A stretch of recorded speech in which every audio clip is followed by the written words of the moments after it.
ನಮಸ್ಕಾರ ಸ್ನೇಹಿತರೆ, ಸಮತ್ವಂ ಆರೋಗ್ಯ ಚಾನೆಲ್ಗೆ ಎಲ್ಲರಿಗೂ ಸ್ವಾಗತ ಸುಸ್ವಾಗತ. ನಾನು ನಿಮ್ಮ ಮಮತಾ ರವಿಕುಮಾರ್. ಇಂದು ನಾವು ತಯಾರಿಸೋದು ಆರೋಗ್ಯಕ್ಕೂ ರುಚಿಗೂ ಅತ್ಯಂತ ಲಾಭದಾಯಕವಾಗಿರ್ತಕ್ಕಂತಹ ಎಳ್ಳು ಮತ್ತು ಶೇಂಗಾ ಉಂಡೆಯನ್ನು ನಾನು ನಿಮಗೆ ಹೇಳ್ಕೊಡ್ತಾ ಇದ್ದೀನಿ. ಈ ಲಡ್ಡು ನಮ್ಮ ಪರಂಪರೆಯ ಸಿಹಿಯಾಗಿದೆ, ಅಂದರೆ ನಮ್ಮ ಟ್ರೆಡಿಷನಲ್ ಒಂದು ಸ್ವೀಟ್ ಆಗಿದೆ.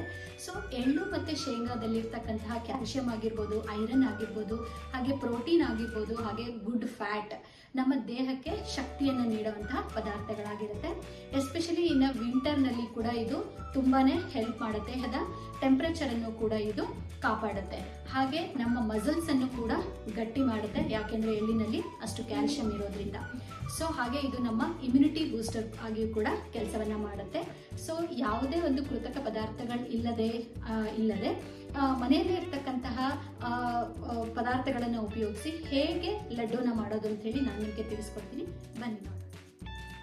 ಇಲ್ಲಿ ನಾನು ಎಳ್ಳನ್ನು ತಗೊಂಡಿದ್ದೀನಿ. ಮಾರ್ಕೆಟಲ್ಲಿ ಬಿಳಿ ಎಳ್ಳು ಮತ್ತು ಬ್ರೌನ್ ಎಳ್ಳು ಎರಡು ಸಿಗುತ್ತೆ, ನೀವು ಯಾವ್ದು ಬೇಕಾದ್ರೂ ತಗೋಬೋದು. ನಾನಿಲ್ಲಿ ವೈಟ್ ಕಲರ್ ಎಳ್ಳನ್ನು ತಗೊಂಡಿದ್ದೀನಿ, ನೋಡ್ತಾ ಇರ್ಬೋದು. ಹಾಗೆ ಗ್ರೌಂಡ್ನಟ್ಟನ್ನು ತಗೊಂಡಿದ್ದೀನಿ, ಶೇಂಗಾವನ್ನು ಕೂಡ ತಗೊಂಡಿದ್ದೀನಿ. ಇಲ್ಲಿ ನೋಡ್ತಾ ಇರ್ಬೋದು ನೀವು 150 ಗ್ರಾಮ್ ಆಗೋವಷ್ಟು ಎಳ್ಳು ಹಾಗೆ 100 ಗ್ರಾಮ್ ಆಗೋವಷ್ಟು ಗ್ರೌಂಡ್ನಟ್ಟನ್ನು ತಗೊಂಡಿದ್ದೀನಿ. ಹಾಗೆ ಒಲೆ ಮೇಲೆ ಒಂದು ಬಾಣಲಿನ ಇಟ್ಬಿಟ್ಟು ಮೀಡಿಯಂ ಫ್ಲೇಮಲ್ಲಿ ಇದನ್ನೆಲ್ಲನೂ ಹುರ್ಕೊಳ್ಳೋಣ. ಮೊದಲಿಗೆ ಎಳ್ಳನ್ನು ಹಾಕ್ತಾ ಇದ್ದೀನಿ ನಾನು. ಇದನ್ನು ಚೆನ್ನಾಗಿ ರೋಸ್ಟ್ ಮಾಡ್ಕೊಳ್ಳೋಣ. ಇದಕ್ಕೆ ಯಾವುದೇ ರೀತಿಯಾದಂಥ ಎಣ್ಣೆಯನ್ನು ಹಾಕಬಾರ್ದು, ಜಸ್ಟ್ ಡ್ರೈ ರೋಸ್ಟ್ ಮಾಡ್ತಾ ಇರಬೇಕು.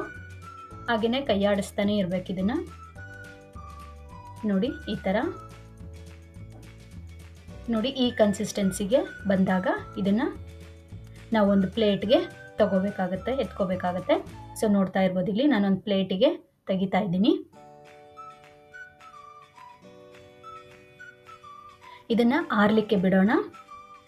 ನೆಕ್ಸ್ಟ್ ಅದೇ ಬಾಣಲಿಗೆ ನಾವು ಶೇಂಗಾವನ್ನು ಹಾಕೋತಾ ಇದ್ದೀನಿ. ಶೇಂಗಾವನ್ನು ಕೂಡ ಚೆನ್ನಾಗಿ ಇದೇ ಥರ ರೋಸ್ಟ್ ಮಾಡ್ಕೊಳ್ಳೋಣ. ಇದನ್ನು ಕೂಡ ಕೈಯಾಡಿಸ್ತಾನೆ ಇರಬೇಕು. ನೋಡಿ, ಈ ಕನ್ಸಿಸ್ಟೆನ್ಸಿಗೆ ಬಂದಾಗ ಇದನ್ನು ಕೂಡ ಒಂದು ಪ್ಲೇಟ್ಗೆ ಎತ್ಕೊಳ್ಳೋಣ. ಆಮೇಲೆ ಒಂದು ಬಟ್ಟೆನ ಹಾಕ್ಕೊಂಡು ಅದ್ರ ಮೇಲೆ ಹುರಿದಿರ್ತಕ್ಕಂಥ ಶೇಂಗಾನ ಹಾಕ್ಕೊಂಡು ಅದನ್ನು ಸ್ವಲ್ಪ ಕೈಯಿಂದ ಈ ಥರ ಪ್ರೆಸ್ ಮಾಡಿದ್ರೆ ನಮಗೆ ಅದ್ರ ಮೇಲಿರ್ತಕ್ಕಂಥ ಹೊಟ್ಟೆಲ್ಲ ಹೋಗುತ್ತೆ. ಸೊ ನೋಡ್ತಾ ಇರ್ಬೋದು, ಈ ಥರ ಮಾಡಿ ನೋಡಿ. ಈ ಥರ ಒಂದು ಜರಡಿ ನಿಮ್ಮ ಮನೇಲಿದ್ದರೆ ಸೊ ಅದರ ಸಹಾಯದಿಂದ ನಾವು ಅದನ್ನು ಕ್ಲೀನಾಗಿ ಬರೀ ಶೇಂಗಾನ ಮಾತ್ರ ತೊಗೋಬೋದು, ಅದು ಹೊಟ್ಟೆಲ್ಲ ಕೆಳಗಡೆ ಬೀಳುತ್ತೆ. ಸೊ ಈ ಥರ ಕ್ಲೀನ್ ಮಾಡಿರ್ತಕ್ಕಂತಹ ಶೇಂಗಾನ ಒಂದು ಪ್ಲೇಟಿಗೆ ಎತ್ತಿಟ್ಕೊಳ್ಳೋಣ. ಸೊ ಇವಾಗ ಇದು ಕೂಡ ರೆಡಿಯಾಗಿದೆ, ಎಳ್ಳು ಕೂಡ ರೆಡಿಯಾಗಿದೆ. ಒಂದು ಮಿಕ್ಸಿ ಬೌಲನ್ನು ತಗೊಂಡು ಅದಕ್ಕೆ ಎಳ್ಳನ್ನು ಹಾಕ್ಕೋತಾ ಇದ್ದೀನಿ. ಇದನ್ನು ಮಿಕ್ಸಿ ಮಾಡಬೇಕು. ನೋಡಿ, ಈ ಥರ ತರಿಯಾಗಿ ಮಿಕ್ಸಿ ಮಾಡಬೇಕು. ಇದನ್ನು ಅಂದರೆ ಸ್ವಿಚ್ ಆನ್ ಆ್ಯಂಡ್ ಆಫ್ ಮಾಡಬೇಕು. ಒಂದರಲ್ಲೇ ಇಟ್ಟು ಮಾಡಬಾರ್ದು. ಸ್ವಿಚ್ ಆನ್ ಆ್ಯಂಡ್ ಆಫ್ ಮಾಡಿದ್ರೆ ಈ ಥರ ಕನ್ಸಿಸ್ಟೆನ್ಸಿಗೆ ಬರುತ್ತೆ. ತುಂಬ ನುಣ್ಣಗೆ ರುಬ್ಬಿದ್ರೆ ನಿಮಗೆ ಉಂಡೆ ಕನ್ಸಿಸ್ಟೆನ್ಸಿ ಅಷ್ಟು ಚೆನ್ನಾಗಿ ಬರೋದಿಲ್ಲ. ಸೊ ನೆಕ್ಸ್ಟ್ ಅದೇ ಒಂದು ಮಿಕ್ಸಿ ಜಾರ್ಗೆ ನಾನು ಶೇಂಗಾನ ಕೂಡ ಹಾಕೋತಾ ಇದ್ದೀನಿ. ಅದನ್ನು ಕೂಡ ಅದೇ ಥರ ಆನ್ ಆ್ಯಂಡ್ ಆಫ್ ಮೋಡಲ್ಲಿ ಇಟ್ಬಿಟ್ಟು ನೀವು ರೆಡಿ ಮಾಡಬೇಕಾಗತ್ತೆ. ನೋಡಿ, ಅದನ್ನು ಕೂಡ ಅದೇ ಬೌಲ್ಗೆ ಟ್ರಾನ್ಸ್ಫರ್ ಮಾಡ್ಕೊಂಡು ಇಟ್ಕೋತಾ ಇದ್ದೀನಿ. ಹಾಗೆ ಇಲ್ಲಿ ನಾನು ಡ್ರೈ ಕೊಕೊನಟ್ಟನ್ನು ತೊಗೊಂಡಿದ್ದೀನಿ. ಇದು ಆಪ್ಷನಲ್, ನಿಮಗೆ ಬೇಕಾದರೆ ಹಾಕ್ಕೋಬೋದು. ನಾನೊಂದು 4 ಟೇಬಲ್ ಸ್ಪೂನ್ ಆಗೋವಷ್ಟು ಡ್ರೈ ಕೊಕೊನಟ್ಟನ್ನು ತೊಗೊಂಡು ಅದನ್ನು ಕೂಡ ಮಿಕ್ಸ್ ಮಾಡಿದ್ದೀನಿ.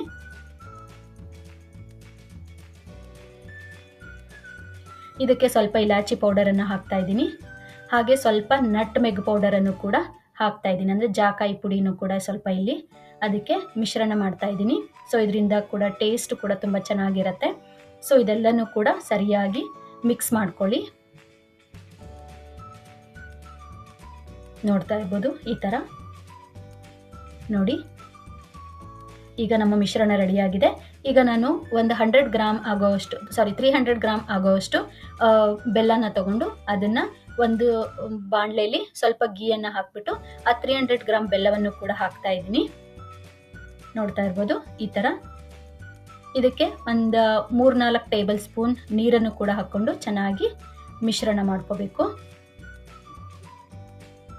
ಇದನ್ನು ಕೈಯಾಡ್ತಾನೆ ಇರಬೇಕು. ಈ ಥರ ನೋಡಿ, ಈ ಥರ ಬಬಲ್ಸ್ ಬರ್ತಾ ಇದೆಯಲ್ಲ, ಕಾಣಿಸ್ತಾ ಇದೆ ಅಲ್ವಾ? ಸೊ ಈ ಥರ. ಸೊ ಇವಾಗ ಸ್ವಲ್ಪ ಈ ಥರ ಬಬಲ್ಸ್ ಜಾಸ್ತಿ ಆದಾಗ, ಹಾಗೆ ಕಲರ್ ಕೂಡ ಚೇಂಜ್ ಆದಾಗ ನಾವು ರುಬ್ಬಿಟ್ಕೊಂಡಿರ್ತಕ್ಕಂಥ ಮಿಶ್ರಣವನ್ನು ಹಾಕಿ ಚೆನ್ನಾಗಿ ಮಿಕ್ಸ್ ಮಾಡ್ಕೋಬೇಕು.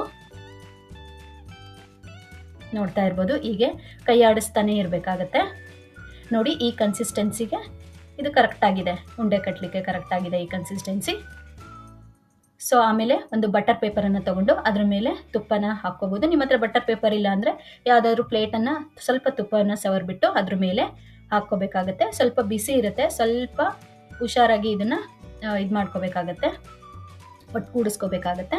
ಸೊ ಆಮೇಲೆ ಇದರಿಂದ ಉಂಡೆನ ಕಟ್ತಾ ಇದ್ದೀನಿ, ನೋಡ್ತಾ ಇರ್ಬೋದು.